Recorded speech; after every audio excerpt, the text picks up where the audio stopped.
How many of you in here require your athletes to keep their journal, manual, or something like that? Cool. How many of you actually require them to log into your system and post the times there? Good. How many of you in this group actually post or write those things down for them? You have somebody that does that.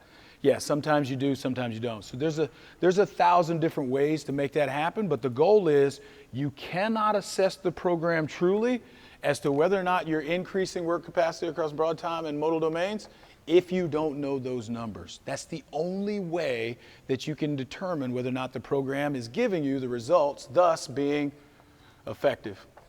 Okay? Somebody's got to keep the data. Now, you guys up for a story? Yeah. You guys up for a story? Okay.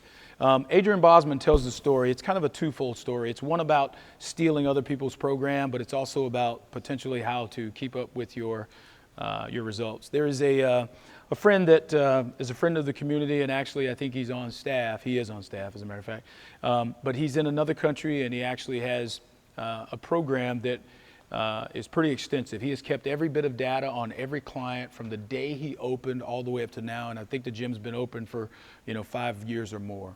And often what happens is, because he was one of the first gyms open on that continent, he actually gets phone calls regularly about people asking about his program. And so they call and it's like, dude, I've been looking at your website.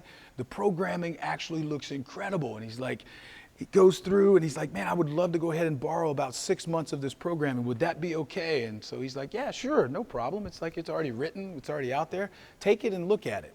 Unbeknownst to the people that have actually made the phone call, he has been tracking all of that data for all of those years. So he'll go back into his system and look at what happened over the course of those months.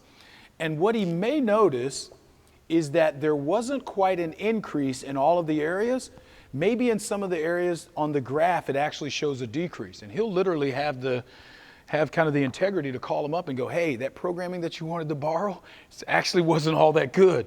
My people didn't improve or get fitter during that time frame. And what they actually do is go, no, man, I'm actually really excited. It looks like it's awesome.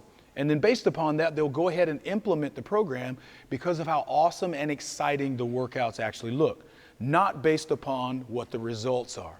And so obviously what we want to focus on is making sure we still get the results. Now, here is how he kept the data on those clients. And I'm not suggesting that you guys do this. But he, every single day, had the clients write down their times on the board and simply left.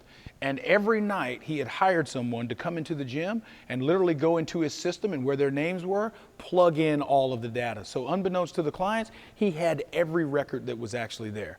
So I'm not suggesting that you hire somebody to come in and actually do that every single day, but there needs to be some way of categorizing. Chronology. What am I saying? Keep up with it. Cataloging. That's the word I was looking for. Hits to the head.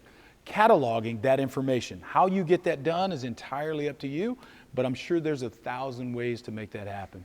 You're only limited by your creativity on that.